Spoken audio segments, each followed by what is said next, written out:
service worker nor a thief. My country is a democracy. It's because I invented the idea of critique.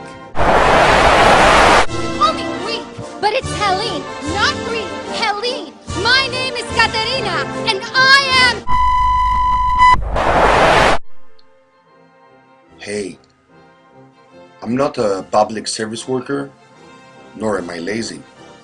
Actually, my country has one of the smallest public sectors in Europe, and I work more hours per year than any other person in the world. Well, except South Koreans maybe. My country is a dictatorship. The mainstream media is controlled by the elite. The justice system controlled by political parties. I cannot protest without the police tear-gassing me. It doesn't matter who I vote for. My country always does whatever the European Union and the local elite wants.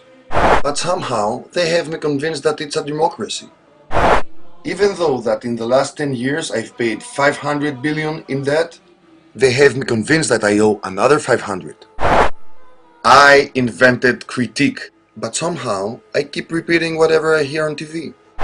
My income has dropped 50%, unemployment went up 20%, children in schools are hungry, people are committing suicide, and still I believe that exiting the Eurozone will be a disaster. I'm easily manipulated and intimidated. I don't blame free market, I blame public sector. I don't blame the banking system, I blame laziness and I blame bad genes. I don't blame globalization, I blame immigrants. They lie to me, I still vote for the same. They steal my life, I still vote for the same. They steal my dreams, I still vote for the same. They serve the elite, I still vote for the same. You call me Greek, but it's Malakas. Not Greek, Malakas. My name is Spiros, and I'm a Malakas! My name is Katerina, and I am... Bien loin en arrière, la rage, d'abord crainte trop vite. Quand tes adultes volent ton enfance, pas imaginer